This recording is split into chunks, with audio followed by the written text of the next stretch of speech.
What's up, party people, and welcome to Stoniecast number 159 and season 5, episode 21 of Thoughts and Hunches, making money in bunches and sucker punches. It's your boy Stony coming back at you for the 159th time, and I'd like to welcome all of my fellow lowlifes, shady characters, hoodlums, heathens, scumbags, scoundrels, altar boys with unhealthy relationships with their priests, hustlers, wise guys, people that give themselves nicknames and speak in the third person, completely unacceptable. Foul-mouthed, raging alcoholics, MLB players that have got into a fight with Bryce Harper, you know who you are, cheats, disasters that take pride in a $4 profit on the WNBA, also completely unacceptable. Gangsters, fienders with abusive language, and degenerates. Let's face it, basically anybody with a massive gambling problem.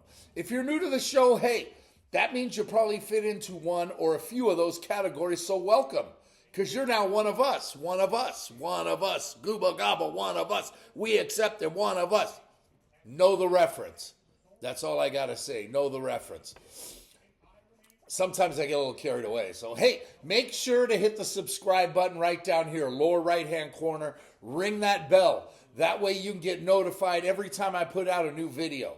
To spread the word's also very easy. Just tell other scumbags and degenerates you know to go to YouTube and enter Thoughts and Hunches in the search bar.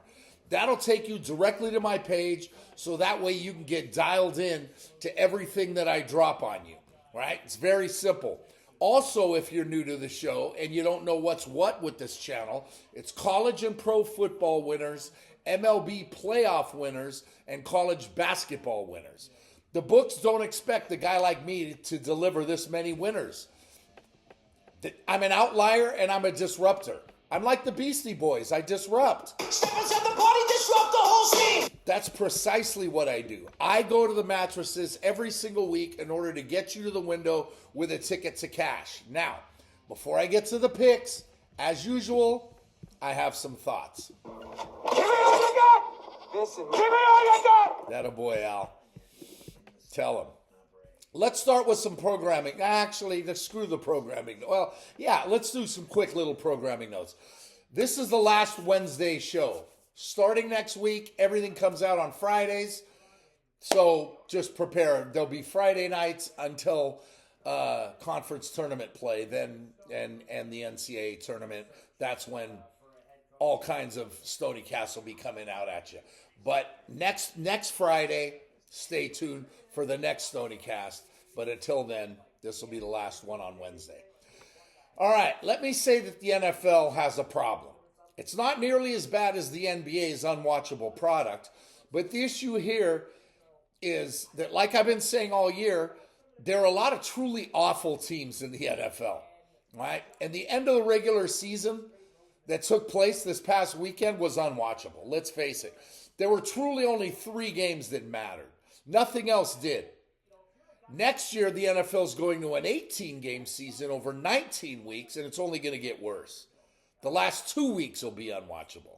In one of my podcasts around the middle of the season, I said there are really only about 8 teams with a realistic shot at winning the Super Bowl. Well, that number has decreased.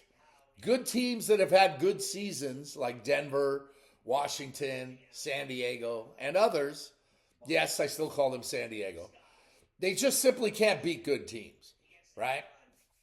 Now that the regular season is ended, good teams are all that's left. Yeah, it should be pretty good because there's not 1 or 2 overwhelming favorites to win the Super Bowl. But instead, this year's playoffs seem to be wide open. That's a good thing. With that being said, though, of the teams that have advanced, I can't see a bunch of them getting to New Orleans. I just can't.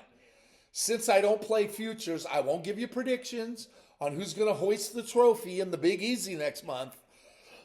But I'm going to continue to play each game like I always do, according to the numbers. Hang on. Let me get situated here.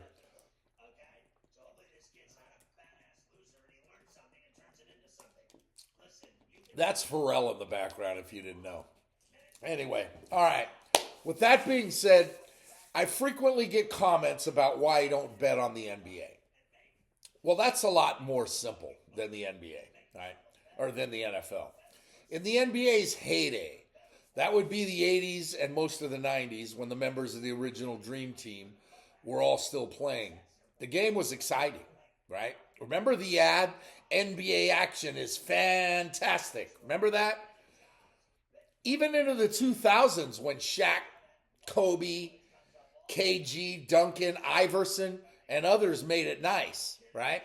It's fairly obvious to anyone with a pulse, but Stephen Curry changed the NBA and not for the better. I believe 5 players changed basketball. Bill Russell, Wilt, Kareem, Magic, and Steph. They all changed it.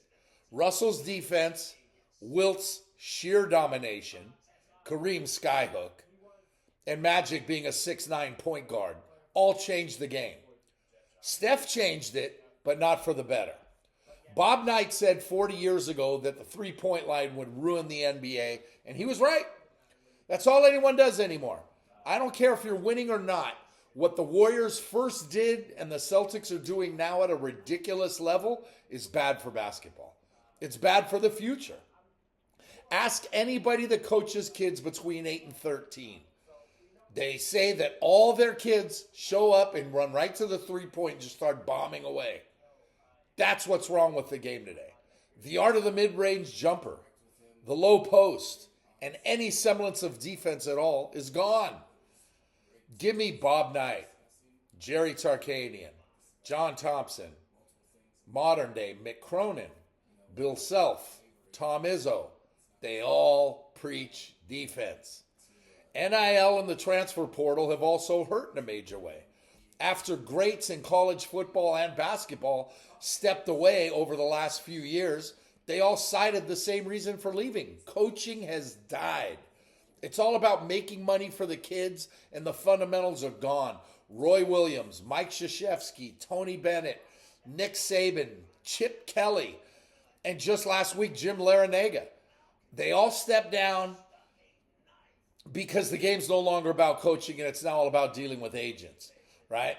That has gone up to the NBA where the amount of money that they make is so far out of hand that the term load management has now become part of our everyday vernacular when speaking about this horseshit league. In college, they still teach fundamentals and defense, but by the time they make it to the NBA, it's all gone. What would happen if a coach in the 80s or 90s went up to Hakeem Olajuwon or Charles Barkley or Karl Malone and said, hey, we want you to sit out tonight for load management? Exactly. That's why the NBA's ratings are in the tank, and college is about to undergo a major reform in the next 3 years. So that's my long story about why I don't watch, follow, or God forbid, wager on the NBA. Forget about it. Now, I forget about it. Sorry, next time I didn't have that one queued up. Anyway, on to better news like the week that was. College hoops was turning into a good week until the weekend, and what should have been a big week instead turned into 44 and 38, which will certainly drop my numbers in hoops. College football bowl mania. I started 6-4 on New Year's Eve, and then something great happened. Doesn't happen a lot to anyone, but when it happens, man. When the calendar switched to 2025, I went on the heater to end all heaters. 3-1 on New Year's Day, and then I didn't lose again the rest of the week. 4-0 on Thursday, 4-0 on Friday, and 2-0 on Saturday means 13-1 in the new year, which I dare anyone, anywhere, to document that, to have their picks before the game started and go 13-1. That is, as my boy Josh G said, I'm better than a damn ATM machine. Oregon was my only loss this year, and they cost me perfection. I'm still pissed off about it, but 19-5 on the week is just what the doctor ordered, and you'll hear about the numbers soaring in a minute. 19-5 is kind of good, yeah. Well, in the last week of NFL's regular season, I dropped a just as good 13-4 on that ass, as I just kept delivering W's all weekend long. Add it all up, and it's yet another winning week in the black for my 12th straight winning week, and it was a huge one. Let's take a look at the updated numbers. Last week, 76 wins, 47 losses, 61.79%, which is massive. NFL regular season, to close out the regular season, 168 wins, 114 losses, 7 pushes, 59.57%. That's a whole 1.5 point increase to get to my highest NFL regular season ever in all the years I've been doing this. Not too bad. NCAA basketball regular season, 331 wins, 251 losses, 5 pushes, 56.87%. Yeah, the numbers dropped because of last week and last night. So it's time to get those numbers back up. Bowl season, 54 wins, 30 losses, 64.28%, through the roof with only 3 bowl games left. Overall, every single pick that I've given you in all 20 weeks, 790 wins, 570 losses, 11 pushes on over 200 games above 500. That's 58.12%, over 58% for the first time all season. Things are rolling, and that only means one thing. Teddy, tell him. Pay him. Pay that man his money. That's right. That a boy, Teddy. We'd always be there for me. Please remember that all these picks are 100% free, right? So for all the touts out there that are giving you 75 to 80% winners, come on. We all know you're full of shit. Plus, you're charging for these picks. Oh! Yeah. I mean, with me, all you got to do is just come every single week right here to YouTube, and I'll drop my plays on you for free. All right? You ready? Away we go. Episode 21. Al, tell them. Just win, baby. That's right, Al. 6:30 Eastern on FS1. I like Villanova -1.5 at home over 9th-ranked Connecticut. Both squads are 8-2 in their last 10, but Nova's Eric Dixon is playing like a man possessed. Nova at home is the play. Staying in the Big East at 6:30 Eastern on Peacock. Give me Seton Hall -2.5 at home versus DePaul. Both squads are playing like shit right now, but the Hall at home has been a tough out. Pirates -2.5. Now on to the SEC at 7 Eastern. I'm on South Carolina +11 at home versus 5th-ranked Alabama. Bama wins this one easily, as USC is going to have a tough time slowing down All-American Mark Sears. But after getting blown out in Starkville on Saturday, I like the Gamecocks catching 11 here. 7 Eastern on ESPNU. I'm on North Carolina State -2.5 at home versus Notre Dame. Neither team's very good, but the Irish have lost 3 straight on the road, and the Wolfpack needs some home cooking.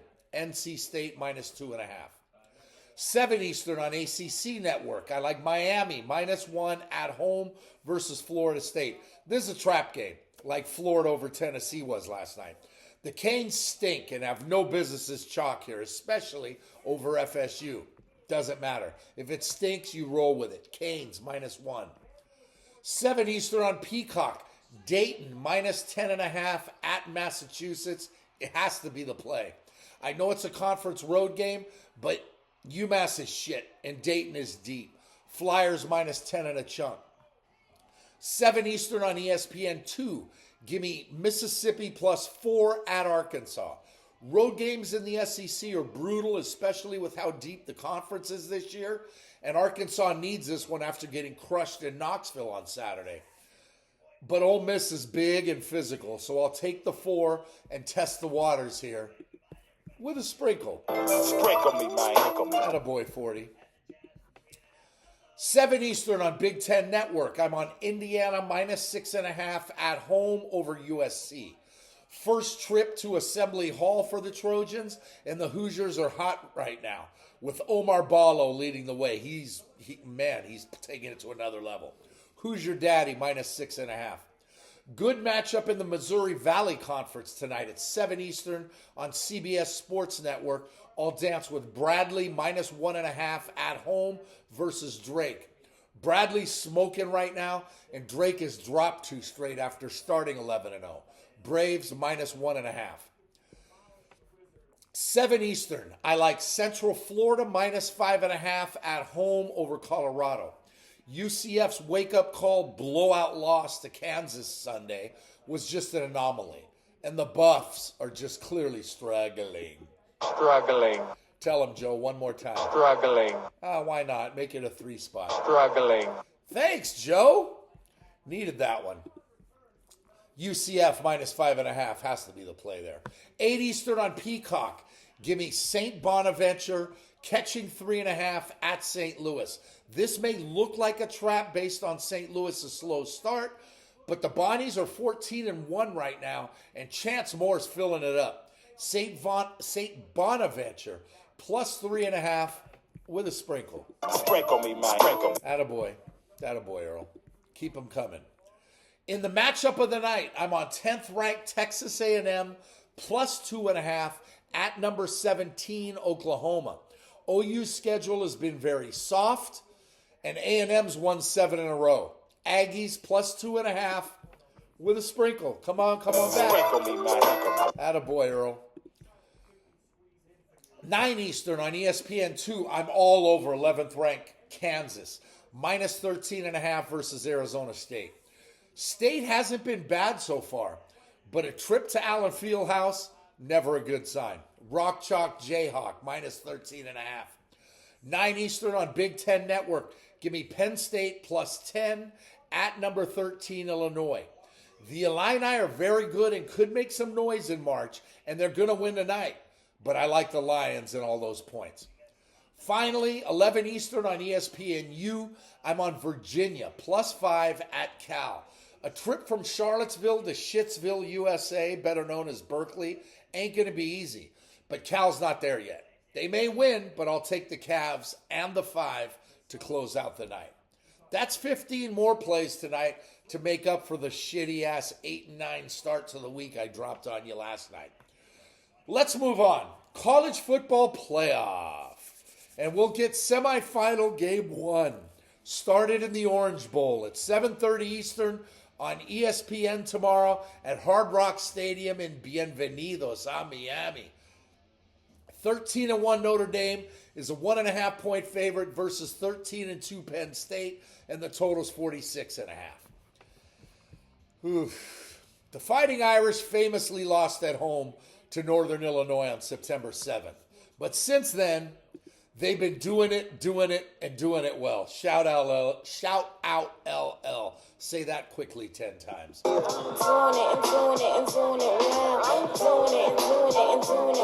Yeah, thank you, L. I needed that. Notre Dame's won 12 straight, and they've covered 10 of those.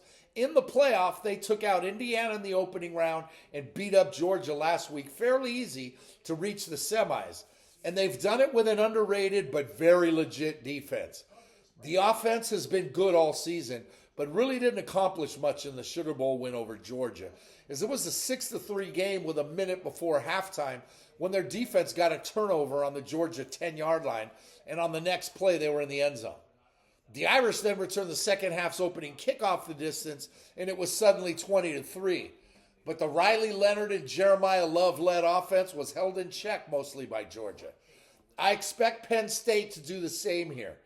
The Nittany Lions finished second in the Big Ten with losses to Oregon and Ohio State as their only blemishes.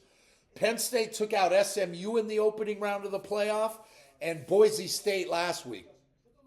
Nicholas Singleton's going to get the ball early and often for Penn State to get the offense going. But quarterback Drew Aller has had a very good season in protecting the ball and finding big-time wideout Tyler Warren. Make no mistake, though, both teams are going to force-feed the running game to control the clock and field position. Penn State's defense isn't on Notre Dame's level, but they're big, physical, and can make life difficult for opponents. Penn State head coach James Franklin is an excellent coach, but his demons are that he can't win the big one. Well, this is the biggest game of his career to this point. I've always said that Penn State beats everyone not named Michigan or Ohio State, and Notre Dame may as well be put into that category this week. I'm on the Irish here, -1.5, in what is certain to be a ground and pound for both sides. I'll also take under 46 and a hook. Sorry, Josh. The second semifinal of the college football playoff is the Cotton Bowl. 7:30 Eastern on Friday night on ESPN at Jerry World in Arlington. 12-2 Ohio State's a 5.5-point chalk versus 13-2 Texas, and the total's 53.5. Ohio State's losses to Oregon and Michigan kept them out of the Big Ten title game as they finished fourth in the conference. But they found another gear in the CFP as blowout wins over Tennessee and a revenge win over Oregon last week in Pasadena have them looking like the most polished team left right now. The Buckeyes looked like they were shot out of a cannon last week as they took a 34-0 lead over Oregon in just the second quarter before the Ducks knew what the hell hit them. Will Howard has been good leading the offense, if not unspectacular, but Quinshon Judkins has had a good year running the ball, and Jeremiah Smith has emerged as arguably the best wideout in the nation, despite being only 19. Texas, a lot like Ohio State, has been ranked at or near the top of the rankings all season long, and their only two losses were both to Georgia. In the playoff, the Longhorns took out Clemson easily in the first round and did everything in their power to lose the Peach Bowl last week, right? But they escaped in double overtime over Arizona State. But I had ASU. You're welcome. Texas' offense has been good, but not great this year. Though quarterback Quinn Ewers, despite some issues throughout the season, and I've given him a lot of shit about it, he's played better lately with the game on the line. The numbers for both of these teams are strikingly similar in terms of points scored and allowed and yards gained and allowed. The big story here is that Ewers originally committed to Texas in 2020, but decommitted and chose to go to Ohio State instead, where he spent his freshman year on the bench and never played.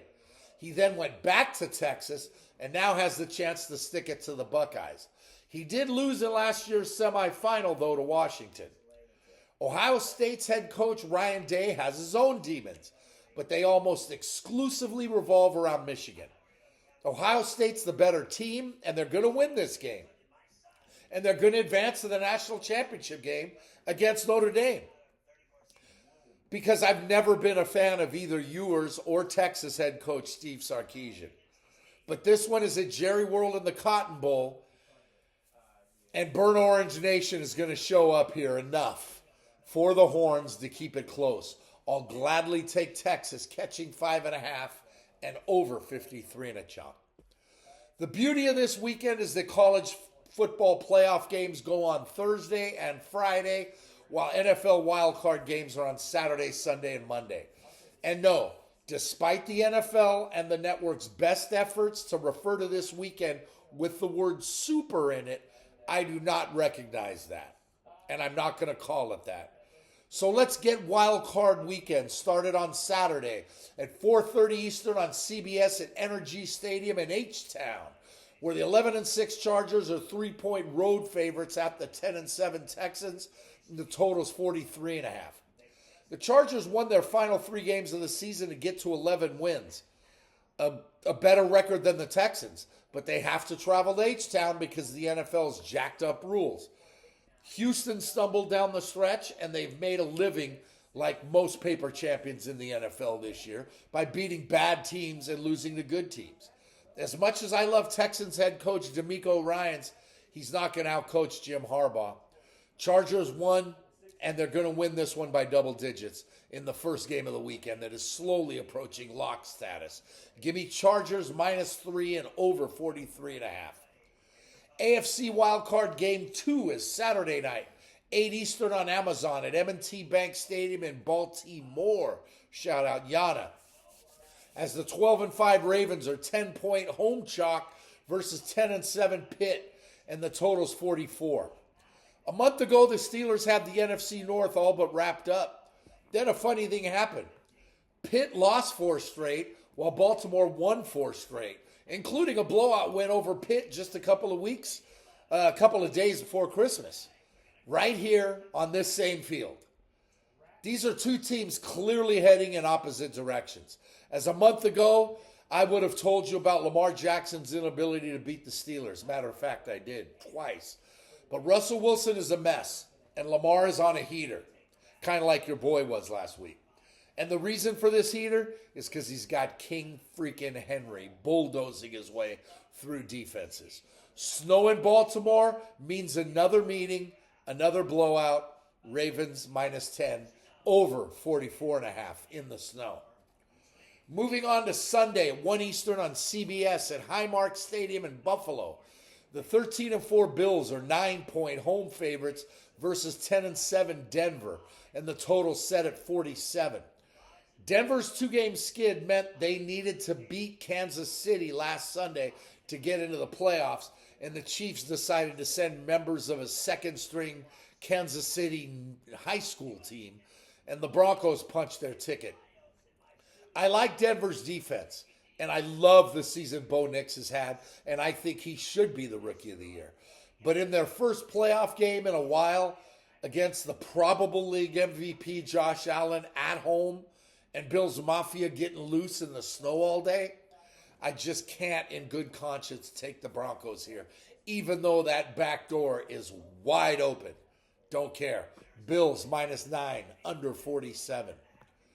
Moving on to the NFC, we'll start Sunday at 4:30 Eastern on Fox at the Link in Stoniecast, where the 14-3 Eagles are 4.5-point home favorites versus 10-6 Green Bay, and the total's 45.5. The Pack have had their moments and were cruising heading into the last few weeks of the season when something typical happened that most NFL teams deal with. They've been unable to beat good teams. Not only is Philly a good team, but they're arguably the best team in the league from a roster standpoint. That's assuming Jalen Hurts is good to go after being in concussion protocol for the better part of 2 weeks now. But he did practice today, and he's going to go. I like Green Bay and Jordan Love. I do. But I'm not a fan of Nick Sirianni's coaching style. But it's just a lot of dichotomies here. But Sirianni's going to deliver, and he'll deliver again here. Eagles -4.5 and under 45.5. Sunday night, 8:15 Eastern on NBC at the Sombrero in Tampa. The 10-7 Buccaneers are 3-point home favorites over 12-5 Washington, and the total's 50.5. The similarities on these two teams are everywhere. They both come in hot. They both have exciting quarterbacks. Neither team can beat good teams, and whoever wins this game loses next week in Detroit. Jaden Daniels is nice, and Baker Mayfield has turned a corner and has become elite. It's amazing what happens to quarterbacks once they leave the black hole that is Cleveland. Bucky Irving has had a phenomenal rookie campaign and has added a different component to the Bucs offense, making it easier for Baker to take shots downfield. Terry McLaurin and Mike Evans are a wash. But no matter how much you try and sell me on Jaden Daniels, I thought he was the third best rookie this year behind Brock Bowers and Bo Nix. I'll stick with the better quarterback at home here and roll with the Bucs, -3 over 50. Finally, on Monday night, we close out Wild Card Weekend at 8:15 Eastern on ABC at SoFi Stadium in Inglewood. Always up to no good. Shout out Dre. 14-3 Minnesota comes in as 1.5-point road favorites at the 10-7 Rams, and the total set at 47. The Vikings were the hottest team in the NFL until they laid a massive egg in Detroit on Sunday night, relegating them with 14 wins to head to La La Land instead of getting the week off. The Rams have been smoking hot and were so hot that they actually started shitty-ass Jimmy Garoppolo in Sunday's loss to the Seahawks when they clearly didn't need it. This one's tough for me. I've always rooted for Minnie, as the purpleness of Prince's hometown squad is 1,000 times more appealing than the Ram Chops and Matt Stafford's unsufferable freaking wife. Minnie was one of the 4 best teams in the NFL all season, but their Achilles heel this year has been having a career season, but it reared its ugly head, and its name is Sam Darnold. Matthew Stafford has won. Sam Darnold has never won anything, ever. Rule number one is wagering is to leave emotions at the door and bet with your head and not your heart. After taking all chalk this weekend, I'll close it out with the ram chops plus 1 and a hook with a sprinkle. Sprinkle me, man. Thanks, Earl. While I'm at it, I'll take over 47 to close it all out. That's all 6 NFL playoff games with totals, which gives us 12. Both sides of college football matchups, now we're at 16, and 15 NCAA college basketball plays I gave you tonight. That makes 31. Make sure to check the comment section for daily hoops picks every single day here. And make sure to come back next week as Stoniecast 160 will be coming out at you next Friday. So until then, just remember that if you want to win big, you got to bet big. You can't go broke taking a profit. Scared money don't make money. For me, the action is the juice. The difference between winning and making money is that anyone can win betting chalk, but you can't make money unless you take the dogs. Do you want to win or do you want to make money?